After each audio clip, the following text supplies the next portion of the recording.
skin-tight latex, psychos, a secret kept from the Imperium. I'm Isander. I'm Coda. And today we're going to be talking about the Assassinorum. First of all, though, it's that time. The options for the next episode are the Ultramarines, the Iron Warriors, the Salamanders, and the Blood Angels.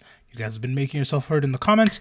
Keep that energy to see who wins the next one when we get to that. I'm rooting for you, Iron Warriors, dude. I've been seeing you in the comments. I have been seeing the Iron Warriors, but there's one Ultra answer that is ultra acceptable. That's all I will say. Now let's get to the Sword of Damocles that hangs over everyone's head, and it's the closest thing to retirement in 40k, and that's the Assassins.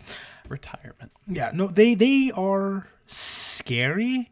If I had to pin them down in one sentence, it would be, they're basically the CIA officer. They were founded by a Malcador the Sigillite. He is the only regular human who could talk back to the Emperor, scold his kids, and he was basically the Emperor's soundboard. Every time he was thinking about something and couldn't quite chew the fat on it, he would throw the idea over Malcador's way. He is really old by the time we see him. Like in all the art, Ancient. He's aged. It could be a lack of moisturization. It could be a lack of sunscreen. It could be poor sleep. Who knows? He's pruned is what matters. And it's sketchy Skeletor. That's it. That's all he is. He literally rides a throne with two skulls. It's a lot. It's the shade. He's actually fairly nice, but it's the shadiest person on the planet. You won't get me this time, He-Man. Mm-hmm. He is a complete workaholic, and that work has stood the test of time. A lot of what the Imperium is today, good and bad, is held together by the systems he put in place.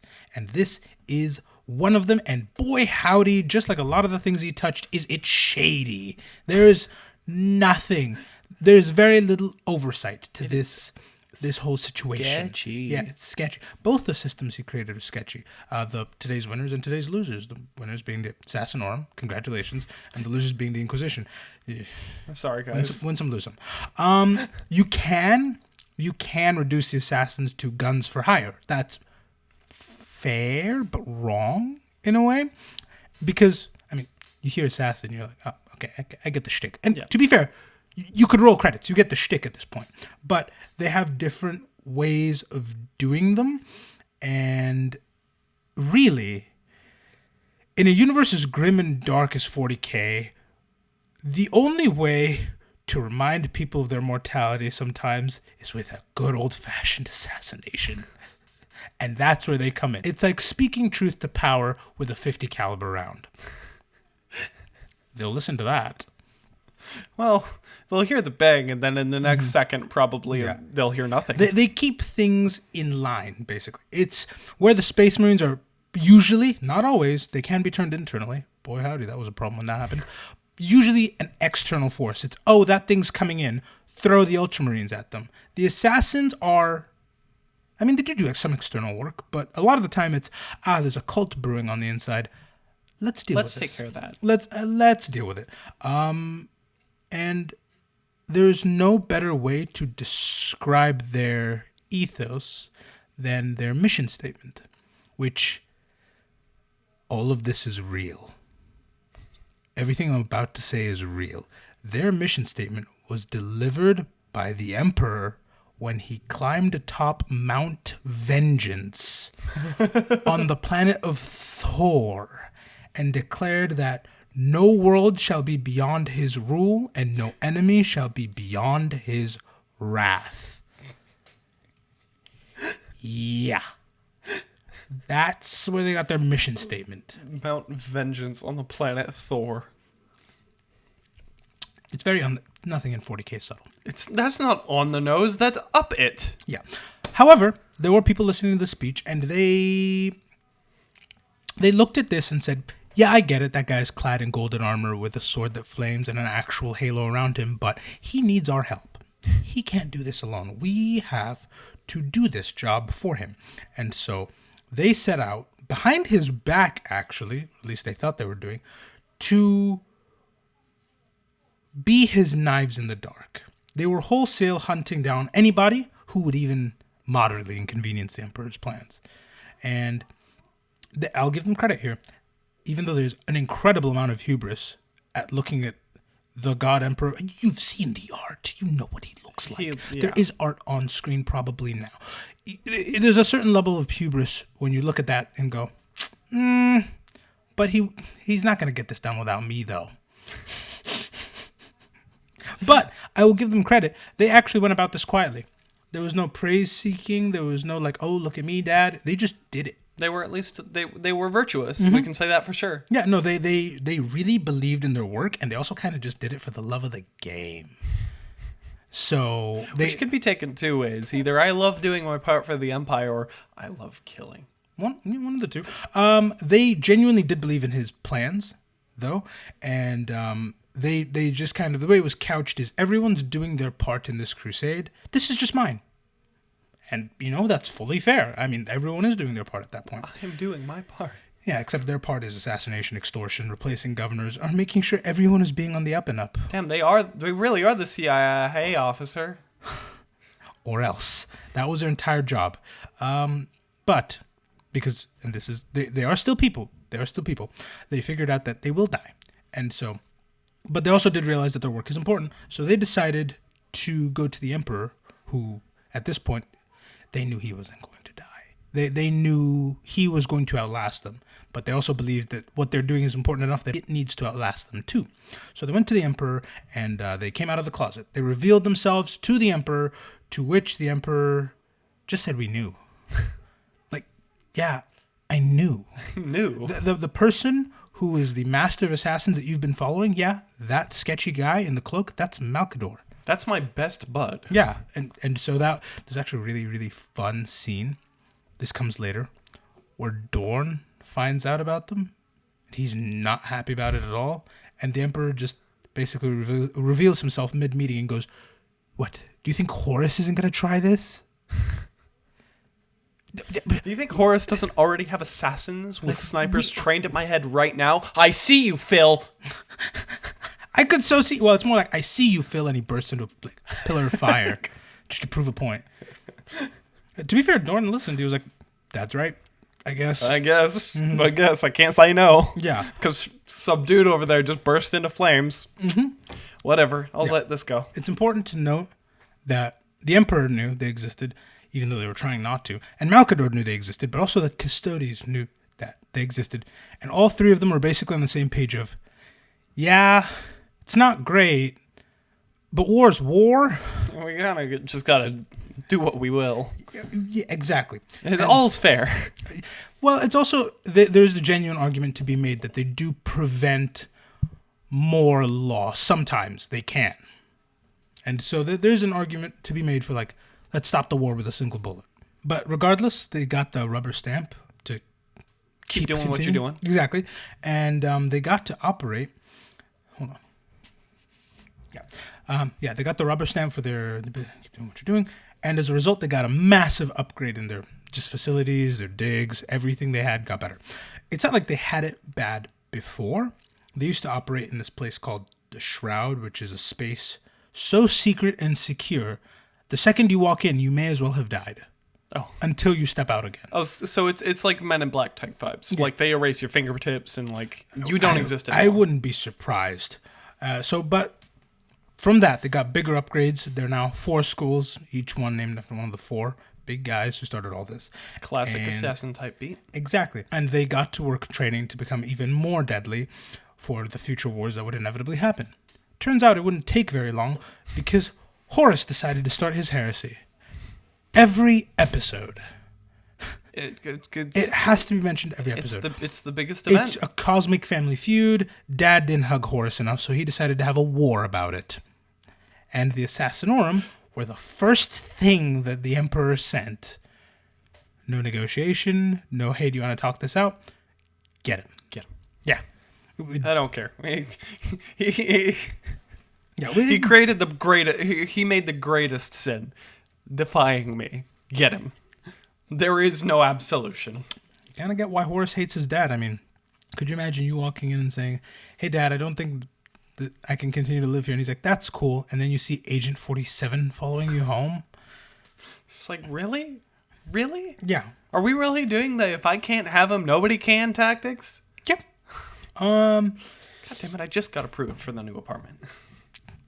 It didn't work at all. It didn't work out. Did not work at all. Horus was destined for many, many, many other things, so they all lost pretty handily. It was not close at all. But from there they kind of went on the back burner, and part of it is because the heresy was more of like a one-on-one, mano-a-mano confrontation. It was a big all-out war. Yeah. And less... B, these guys aren't supposed to be making headlines. They're the stealth contingent. Their job is to just make things happen, and then we move on. You hear about the aftermath in the papers, not, the such and such assassin was just sent away. If they're making headlines, something has gone horribly wrong, and they did make headlines.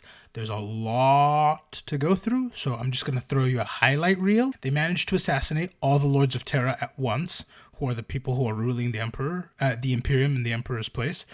They enabled the worst human being ever to take power, had a massive internal civil war where one person assassinated the current Master of Assassins, but that Master of Assassins was not the real Master of Assassins, instead having a body double that was actually assassinated in his place. Then the assassin who did the assassinating disguised himself as the old Master of Assassins, who actually survived, leading to a massive confusing civil war where one Master of Assassin died, but there were multiple bodies found with no identifiable wounds. I'm lost. And an apology letter.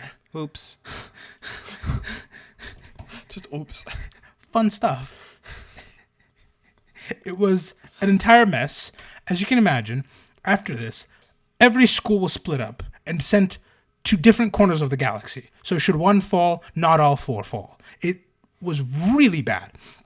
And they also set up an even more top secret department of the government that was the assassins for the assassins. Because layers on layers, I suppose. Plans upon plans upon plans. Mm-hmm.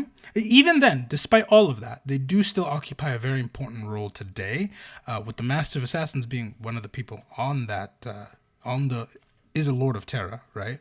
Which must be incredibly awkward. Because... Hi, guys. So my buddies didn't totally just assassinate the last round of us. No, not even that. It's like, who are you? Oh, I'm here representing Mars and the machine guys. Okay, that's cool. Who are you? I'm going to kill you. If you don't act up. I'm just going to kill you. That's it. If you act up, I have a knife in my sleeve right now. That must be incredibly awkward. But their missions do now have to be approved by a majority vote. And their details are logged to an extreme degree. Because at any moment, they could have a random inspection. It's kind of a point of pride, too. It's like, see, this is how I murdered man A through I. Zed got to make it. It's all that is basically the equivalent of if tomorrow you read in the newspaper that MI6 was fighting on the inside and all of Parliament was deposed, several nukes went off, and there's just nerve gas in the streets. It was really bad. Okay. It was a whole thing. Would you put that in terms of how that would look in the real world? That's insane. It's a lot of shit happening at once. Yeah, they would be on a short leash forever, and that's where they're stuck. The assassins, however, did get to keep the same shtick everyone else does in the Imperium, which is child soldiers. They do most of the recruiting from orphans in hive worlds, of which there is no shortage. The Imperium is perpetually creating new orphans just by fighting everywhere. It's the nature of the game. They are picked up and then taken into one of the four big schools, each focusing. There's more than four, but the four big schools. Four we know about. No, we know about the other ones, but it's like... The four we know about.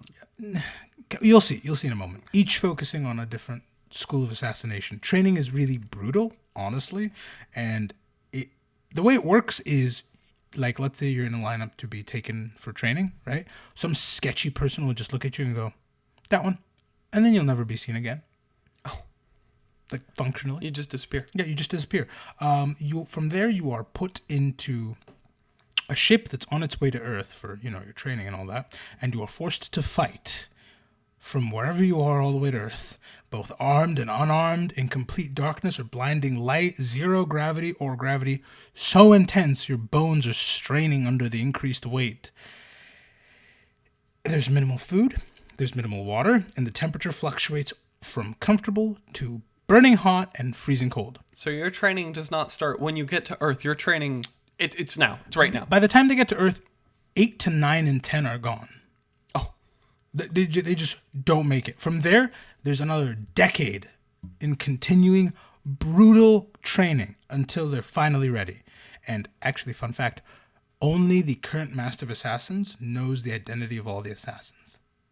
Because they all have these like bodysuits that are it's basically the suit from Crisis, where it can absorb energy really well. It can help them blend into environments.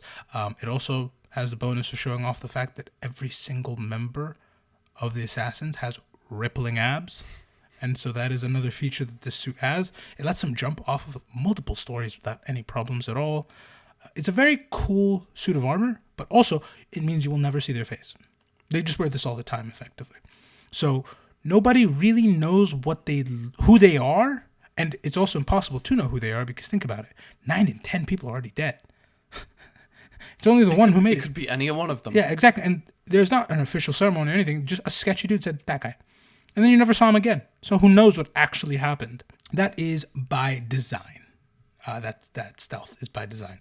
Each temple's job is purely just to produce a one-man or woman army, no matter the cost, and each has its own way of approaching it. Because there are multiple ways they could skin this cat, you know? The first is the oldest and kind of reduced to a complete footnote sometimes. The Adamus Temple, which is just ninjas. It's just mastery over blades. They're fast. They're really fast. They're still augmented. They still have those synth skin suits, so they're still really hard to deal with. But at the end of the day, it is just like if ninjas made it into 40k. They're able to 1v1 pretty much anybody in melee, with the main thing they're good at being cutting the head off the snake. So it's like, that's the guy. I'm going to go 1v1 him now. And then they just take care of it and leave. You don't need to tweak the assassination formula too much, which is why they've made it. But they also don't have many models, which kind of sucks. They're pretty cool, though. Next up is the Venenum. Venenum. You can guess what their shtick is. Poison. Yeah. It's poison. Yeah. They actually get no screen time. Like functionally no screen time. That's unfortunate. Makes sense. Makes sense because anything they would do would either happen. It'd be somebody tampering with your food, basically. Oh, it's not that thrilling. It's just not that thrilling. And on the tabletop, it's really not that thrilling. Yeah. But it doesn't make them any less cool because it's total mastery over toxins.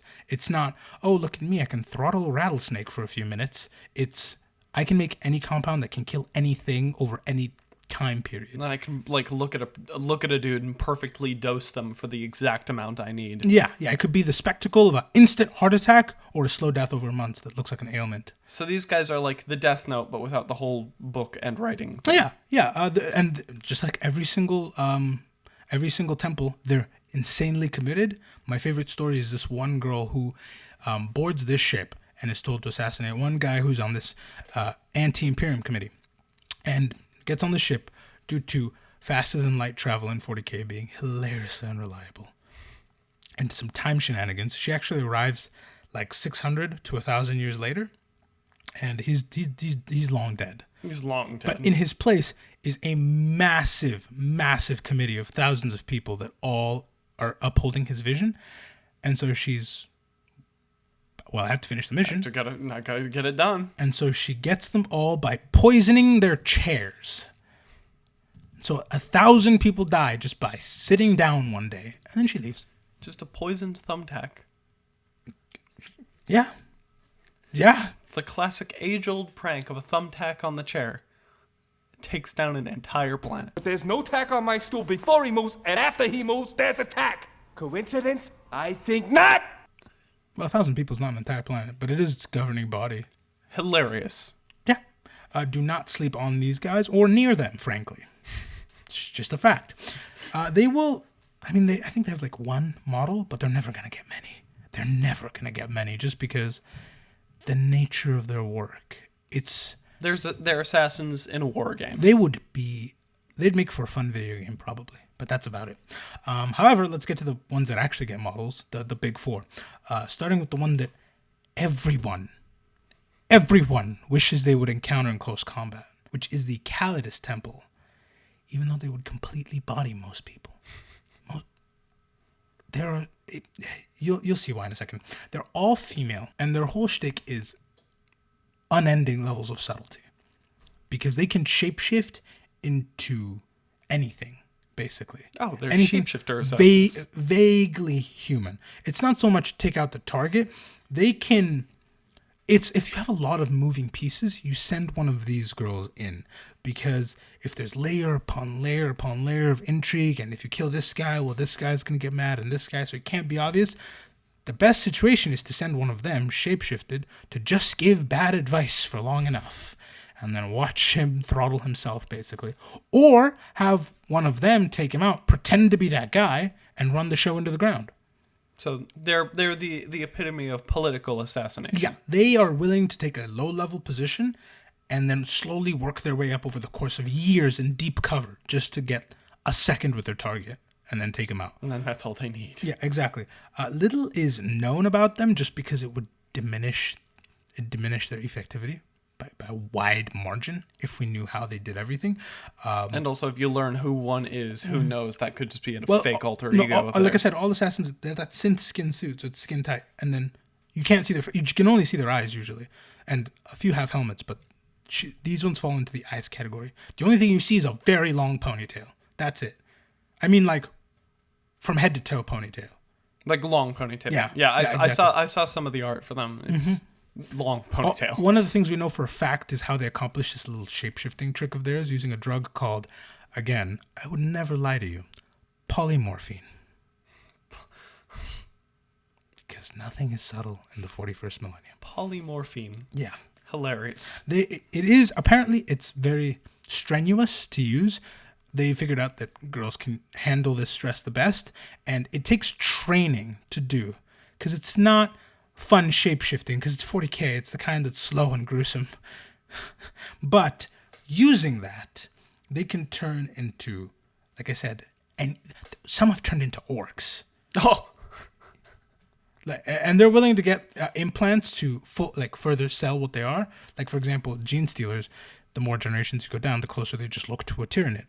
There's one that got all the plating needed inserted under their skin and then morphed around it so that they could look like a gene stealer. Now, granted, this made it so they could only basically masquerade as gene stealers from now on. But still, that's impressive. Right? That's impressive. They also get smaller and less visible weapons than everyone else, just, again, by the nature of their work. It's all stuff that you could definitely just have on you and nobody would know until the right moment. I could just slip it into my jeans pocket. Yeah, exactly. And usually when they're done with their work, because these guys, you may not know they ever had a hand in it. That's how good they are. So what they'll do sometimes is they'll leave a calling card either like firmly gripped by the victim, so when rigor mortis sets in, you have to pry it out, or like held in their jaw by their teeth. So again, you have to pry it out with force because they know how people work. You're going to be curious. You're going to yank at the card. When you do, it's going to flash out a hologram of that person's last moments in fear as they're howling. It's threatening. Yeah. It's threatening, but I love that. It's basically they're so good at their jobs, they need to kill confirm. Cards. Yeah, they need to kill confirm. I just love the idea of a business card slipped into somebody's jaws that just says Rebecca was here or something. Oh, it's so cool. Something very important to note about them, too. Like I said, they're very effective. They're the only just people, very augmented, but still obviously people to have killed a Primarch. They killed a Primarch? Yes, they killed a Primarch. Now I can already hear the salt flaking off the keyboards of the Night Lords fans. Okay, so this is a not commonly held belief. No. Oh, it's unpopular opinion. No. She did this. She actually killed Kurz. But before we let the salt fully pile on, here's a very key thing of note. Kurz let it happen. Okay, yeah. Because he's insane, and he had visions all his life that this is how he was going to go. So basically, when he saw her, he was like, "Oh, thank goodness, I'm right. I'm right. I saw correct. Yeah, and all right, and then, do the thing. I know what's gonna happen. Yeah, hit basically is how he went. She didn't live very long after that. The Night Lords did not appreciate that. So, not great for her. Very not great. But still very impressive that they managed it. Even though it was, Curse did let it happen at the end of the day. It's still impressive that they got that far, I suppose. There is a problem, though. And they have... They, more than anybody, actually the Assassins period, more than a lot of people, have the soul-crushing duty to rub their faces against the rapidly spinning wheel of sandpaper that is named characters in 40K. Because I don't care who or what you are, if you are unnamed versus a named character in 40K, you're cooked. Done. You're cooked. You're done. This is their protag moment. Yeah, Get out of the story. Yeah, exactly. This isn't about you anymore. So a lot of the time they will be used just to show off how powerful something is, but they are still really impressive on their own. It's just, oh, that person has a name. Great. Yeah. I know how this one's going to go. It's kind of the scenario of, yeah, you're cool in your own stories, but, like, this is their story. You can have, like, some random thing happening in the wider galaxy, but this is a story about me. Yeah, and the problem is, there's usually no better target for an assassin than a named character. By definition, they're doing something. They're doing something important, so obviously sends the assassin. Yeah, which is why, while they are incredibly dangerous, there's just not enough stories of them being the cold and calculating machines that they could be. There's still a few, and we're going to get to that. But believe it or not, there are cold and calculating machines all around us. And the only language they speak is like, comment, and subscribe. You know this. I know this. And ring the bell. Yeah, ding, ding. Yeah. You know this. I know this. You've been fantastic about this. I don't need to say more, really. We're on the crusade to 100,000, and you guys have been making it so incredibly fast. It's jarring. So thank you so much. Whoa, we're halfway there. Whoa. Living on a prayer. There we go. I would have sung that, but copyright. I wanted to firm that so badly, but I couldn't leave you hanging. Anyway, thank you so much for the continued help on that. And you already know how this system works. They don't like long form content like this. They want just short stuff. So we really appreciate that. And for those of you that want more of the show, we do have extra episodes. There's an entire bonus one we upload every week to patreon.com. So I see you people binging everything we have here on YouTube and wanting more. Well, that's where it is. If you want to head on over to patreon.com/IsanderandCoda, you not only help support the show and do your part, but you get more of what you already love. So again, it's patreon.com/IsanderandCoda, or just click the link in the show notes / the description. Thank you guys so much for those of you that are already there, and thank you for those of you who are joining as I speak. Continuing with the soulless machines, let's talk about the Vindicator Assassins. Because while they are still over the top and insane because it's 40K, nothing can be rational, they do still put the best qualities of a sniper first, which is preparation and patience. Don't get me wrong, I'm not going to underplay it. They're still very accurate. They're incredible marksmen. It's said that they can pick out a jugular from 10 miles away. Oh my, that's a long shot right there. Plus. So that's the minimum. Yes, but what they focus on above all that is getting the shot in the first place, because they need to be able to make the impossible happen consistently, and the only way you do that is by lining up the perfect opportunity and then being ever vigilant when it happens. So you have to be ready to capitalize. You can't slouch. That means they're able to set up and sit in one spot for months at a time, just waiting. I mean, they will slow their heartbeat down to 1 beat per minute. And they will just sit there. No, it's almost a form of hibernation, still looking through the scope and ever aware. If a fly were to go past it, bam. They're not sleeping with their eye at the scope. If the target walks in for a second, they'll take the shot. It's more like they're meditating. I'm not joking, by the way. I would never lie to you. They're meditating on the glory of the Emperor. This entire time. Because one of the ways the assassins are kept in line is they are some of the most heavily indoctrinated people in the entire Imperium. They buy into the whole cult. Oh yeah, you wouldn't Wholesale. want them. You wouldn't want them to go disloyal because suddenly you and your buddies would start disappearing. It's almost constant indoctrination. So even when they're waiting, they're just thinking, he watches over us all. No matter what. It's dedication. One of my favorite instances of this is when a Vindicator was sent to deal with a very, very troublesome target.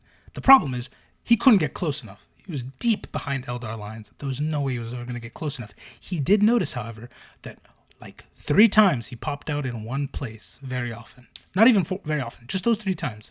And so what he did is he just sat down and aimed at the sky for 6 years, sustaining on moss and any birds that came near him. It'd be like he's just pointing up and a bird would land. That is patience and dedication right there. And this isn't just a target who's going on a stroll regularly or semi-regularly, again, only 3 times in 6, This was a crack pilot. And so he sat there 6 years aiming at the sky until eventually the ship jumped out of the webway and he fired a bullet at where it was going to be, killing the pilot instantly. And just packed up and left. Then just left. Just like my job is done. Yeah. The gear, the standard issue gear they get is the same latex bodysuit everyone gets, but they have a helmet that they are good shots, but the helmet does help a little bit, like it's got some magnifying to it. It's got NVIR, all that fun stuff. I'm pretty sure it can also help them calculate the trajectories a little bit, but that's still an incredibly difficult shot. Oh yeah. It's still an incredibly difficult shot to make. And no, especially since most of the effort there that is not unseen is he sat there for 6 years. Well, and also here's the thing: it jumped out of the webway, which means he had to be ready for that. Oh, it wasn't just flying in a straight line and he went, okay. No, it's like boom, boom. He saw like the opening dot of the webway portal and then just whoop. Mm-hmm. That's actually what he did. Part of how they're able to accomplish this, aside from insane patience and insane marksmanship, is the gear they get above the, like I said, the standard issue latex bodysuit and the heads is, it's not latex, it's like synth skin, but if you look at the models. If you look at it, it's latex. Yeah. Is they get really well machined equipment. Them and the Mechanicus are pretty buddy-buddy, and so their stuff is almost bespoke. There's not many of them, so they get really good gear. It's actually tied to like their genetic code, so not anyone can just pick up their gear and use it. The Mechanicus also gives them special rounds, everything from the shield breaker round. You can guess what that does. I wonder what that does. Hellfire round. You can guess what that does. I wonder what that does. To the one that guy used to get through a fighter pilot, the Turbo Penetrator round. That is not what that's called. That is actually what I would never lie to you. That is not what that's called. The Turbo Penetrator round. You're lying to me. You can guess what it does. Aside from having a very funny name.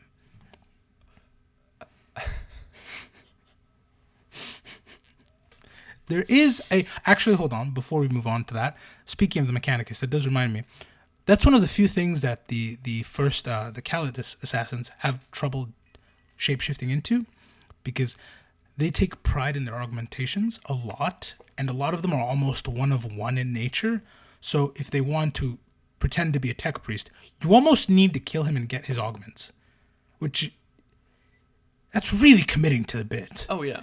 We'd rather just kill him, But yes, they're very buddy-buddy with the Mechanicus, the Vindicator.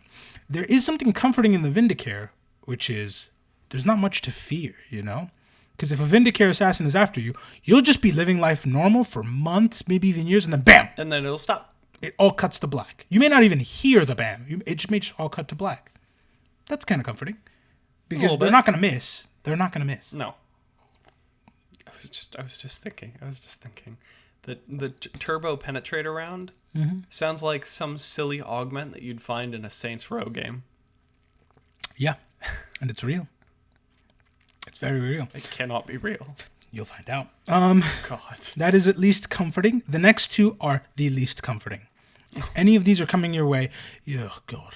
Give up. not even give up, but fight as hard as you can.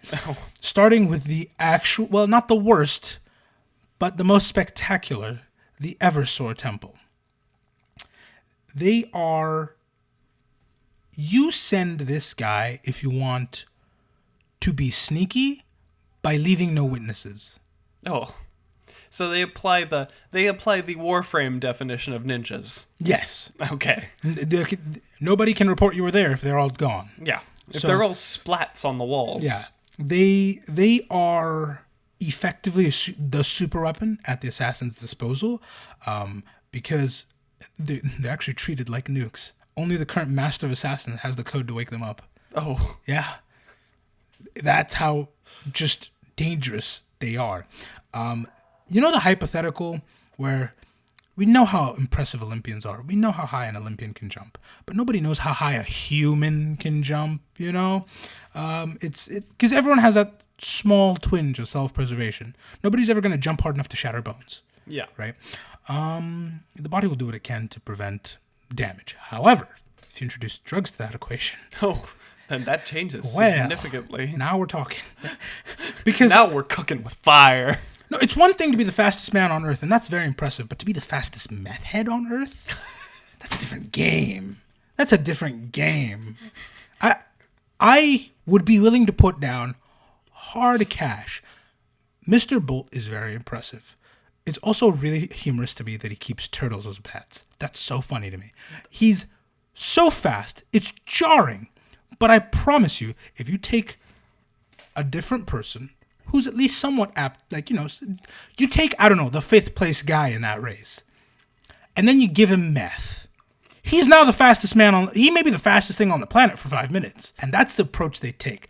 Of course, this is all hypothetical, but it reminds me of that, people don't appreciate how impressive Olympians are. So people always suggest, well, you know, we should just pick a random guy from the audience to have them run along with. So you go, oh, that's about how well I'd fare in that situation. You know, to give perspective.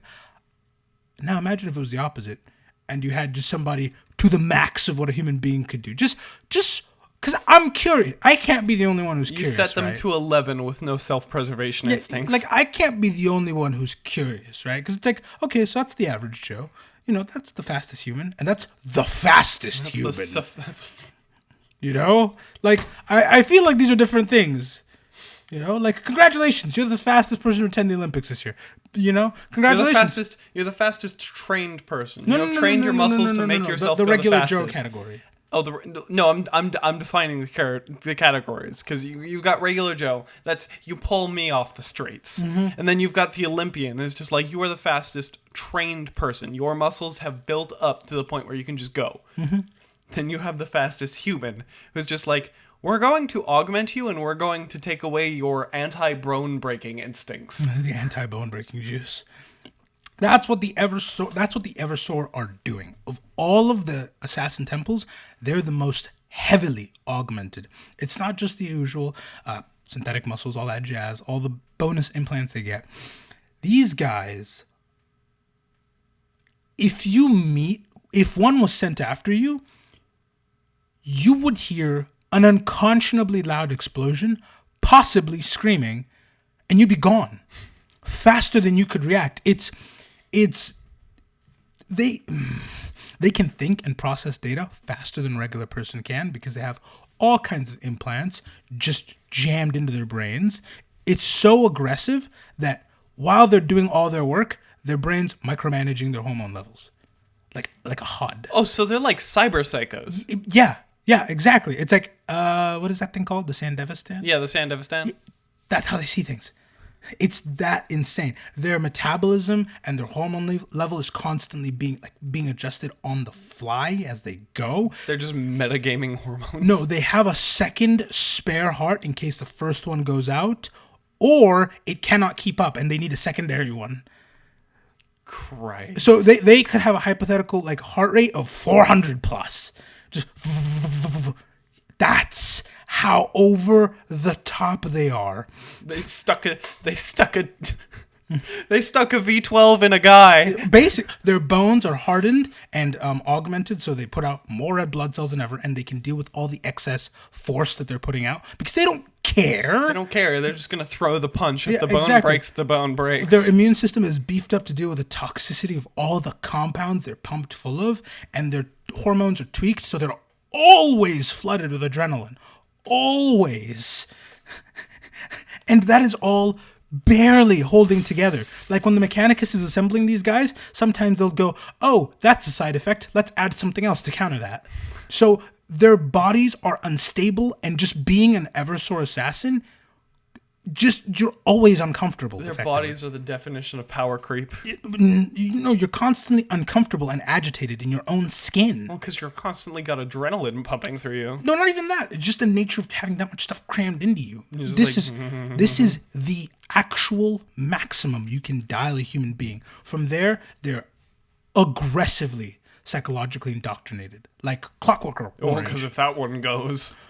Well, something like that. And it's like a nuke going off. And after that indoctrination, they are then filled with more chips to amplify the emotions they feel. So this little agitation they feel becomes fury unending.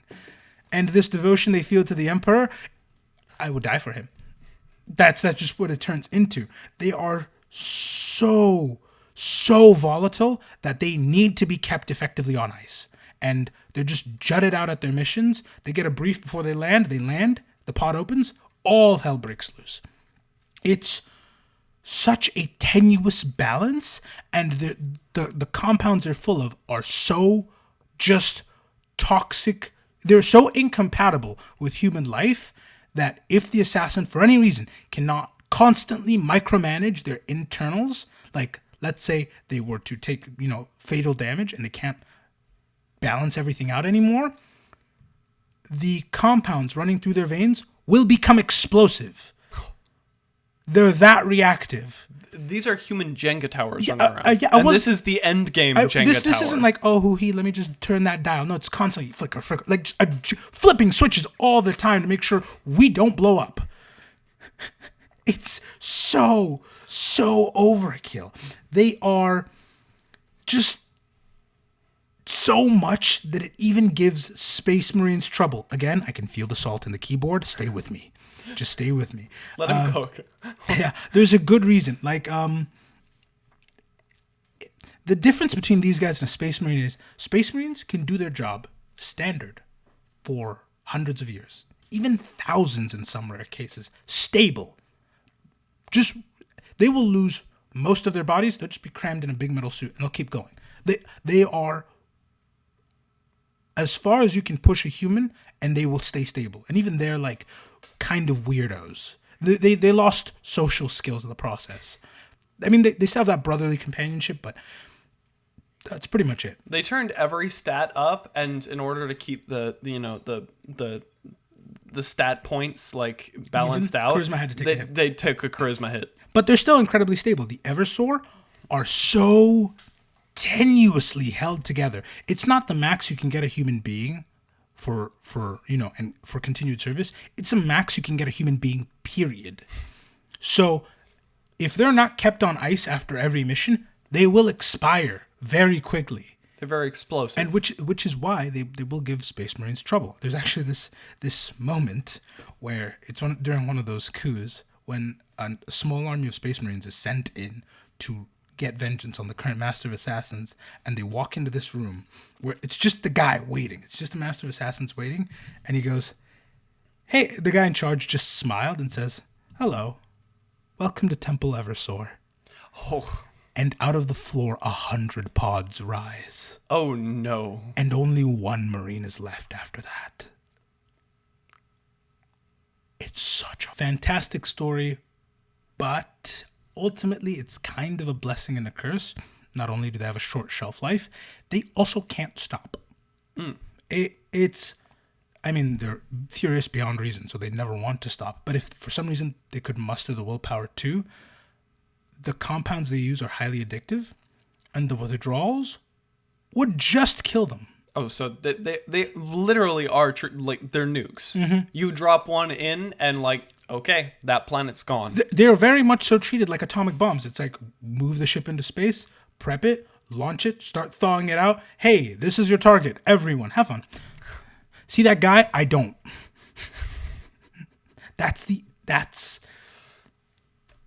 I really, really like them. They're so much fun.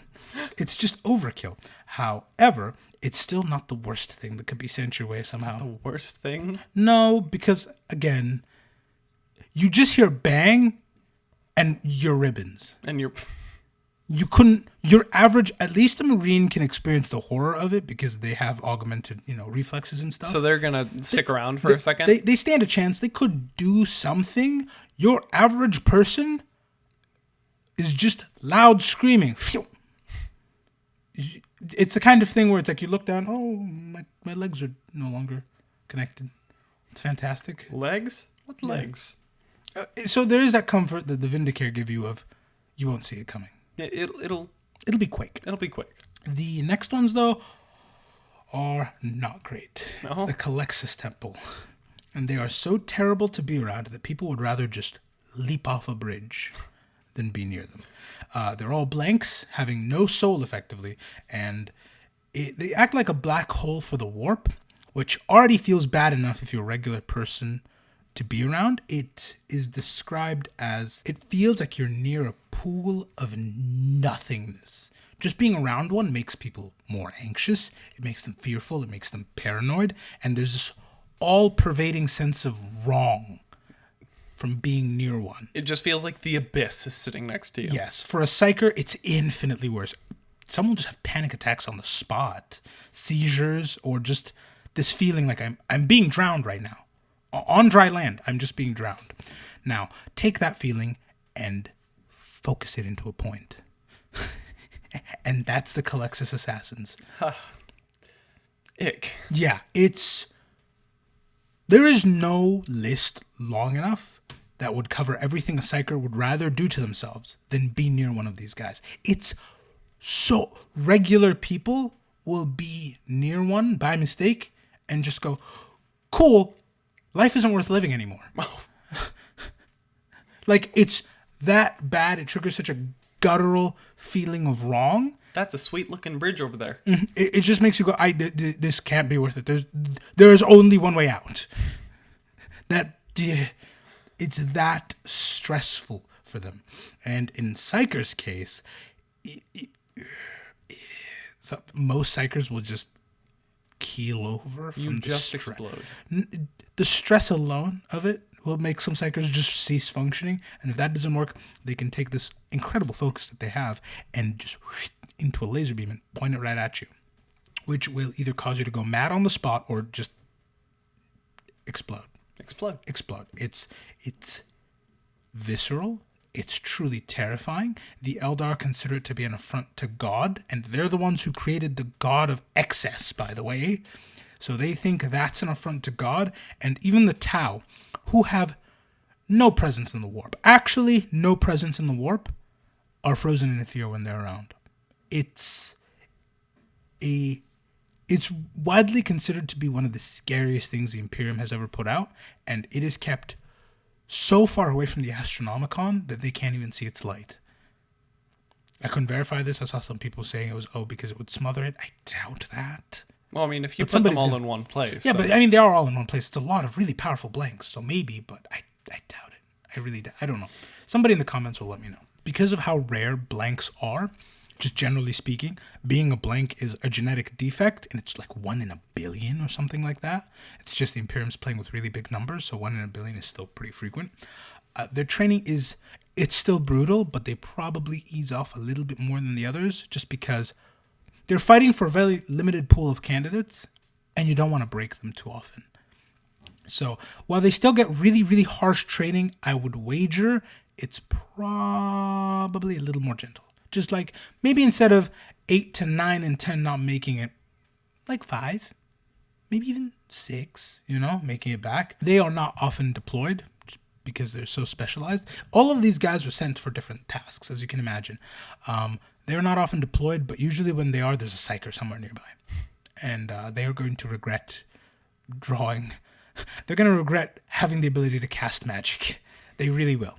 But those are the 4 big ones that pay the bills. Basically, they're the ones you see the most on the tabletop, mostly because they are combat positions. They're the most useful combat-wise. Like the Eversor one is on the tabletop. It's just a menace. It's just a nuke. And the one that has the best model, bar none, is actually the Vindicator, because they have this like statue, this imperial statue of like a saint, I believe, and you can just see like the barrel of a sniper poking out of it.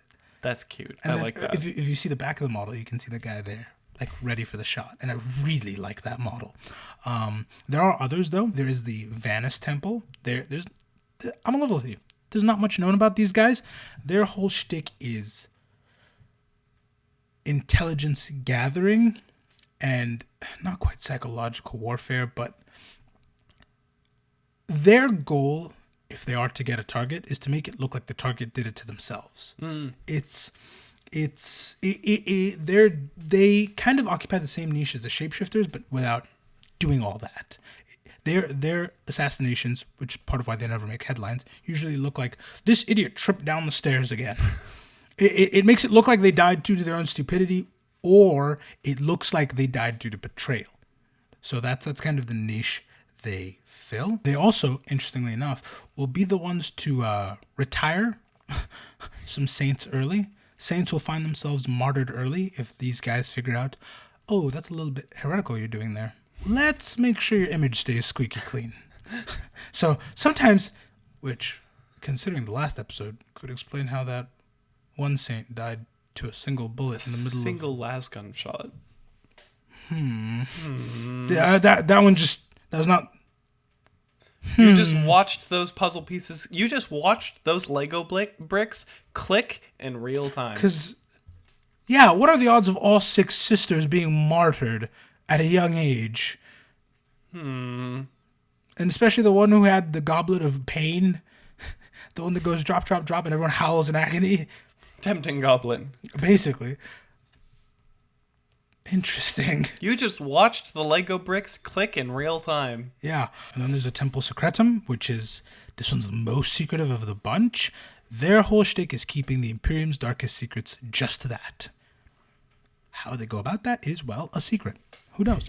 And then the very last one is the Maerorus Temple, which is probably now defunct and definitely the most heretical, because their job or their thesis was to try to improve their already impressive assassins by implementing not just humans, but illegal human hybrids. Yeah. They'd even use tyrannid genetic material for this, meaning they had bioweapons that could just eat the biomass of their victims, which, so effective. Bring that back, please. That's really cool, but so heretical. Very heretical. Yeah, so there's a couple of ways that one could have gone out. It could have been, the folly of playing God, a la Jurassic Park. It could have simply been, you're doing what? What? You put tyrannid genetics in who? Yes. And also, there's really no maintenance for the weapons. You don't really need to oil claws. They just work all the time. Like, you don't really need to maintain a rifle if it's just I spit acid. So, there's a very valid point for this one to come back. And I'd love to see this come back, if only because the models would be incredible and weird. But also, there's no way they could exist for 5 seconds before anybody... The Inquisition sees them and is just like, yeah, you're done. But yes. What are you doing? No, you're not. Pretty much. That is the entire Assassinorum, though. Quick and dirty kind of overview on all of them. Every single temple I listed today could be its own episode.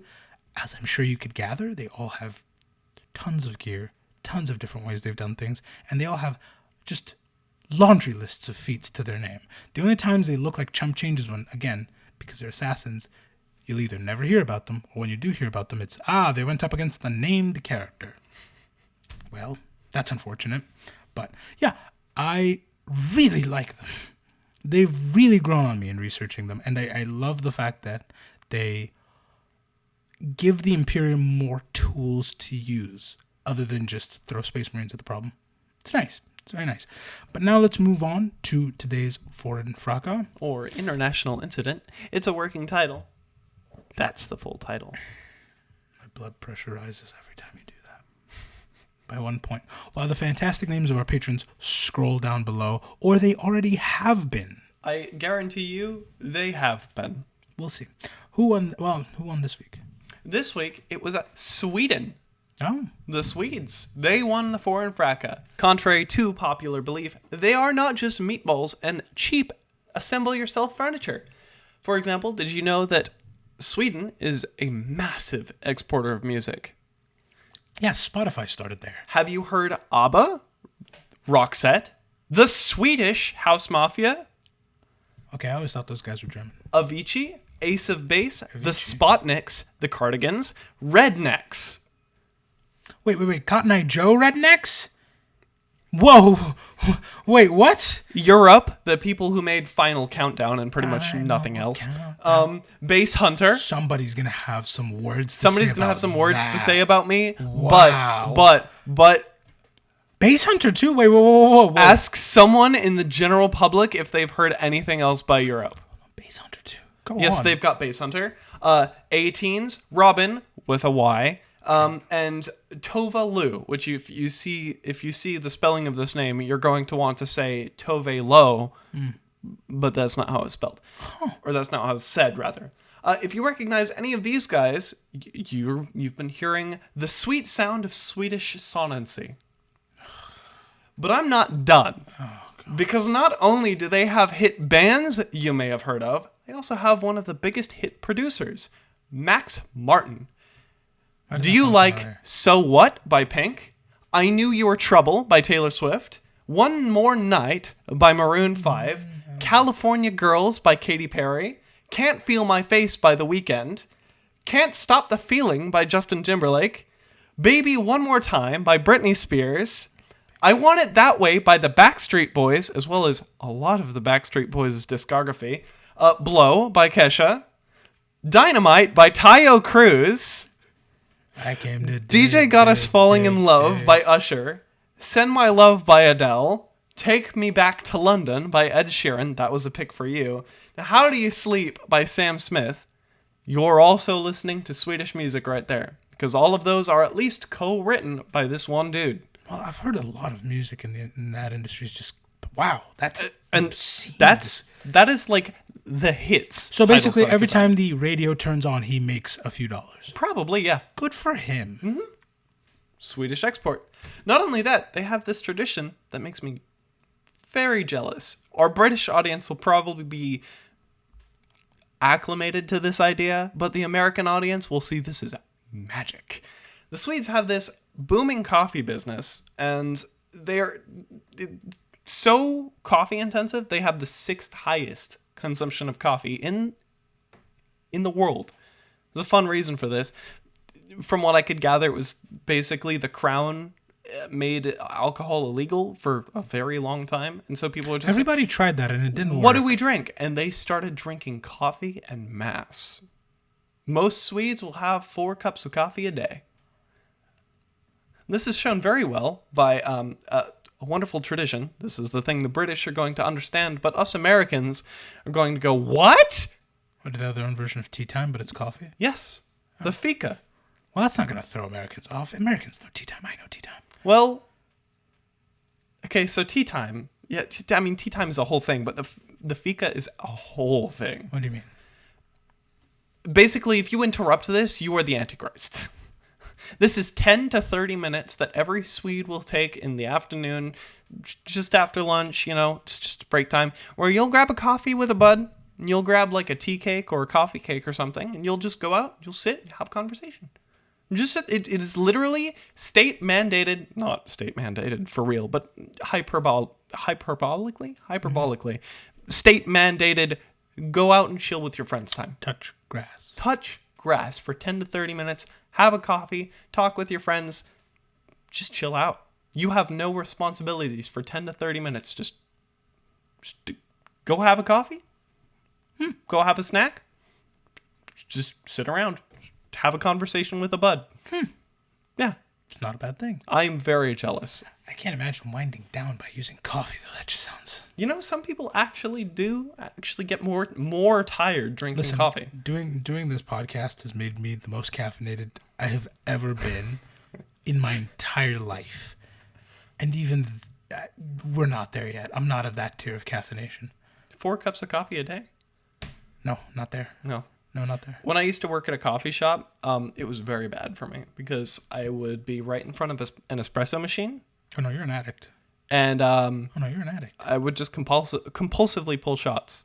Yeah, no, just like I'm maybe 2% tired right now. I could go for a coffee.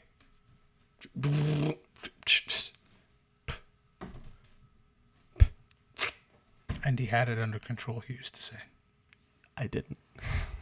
Thank you so much for tuning into this episode, and we will see you on Wednesday for the Patreon episode and Friday for the regular episode.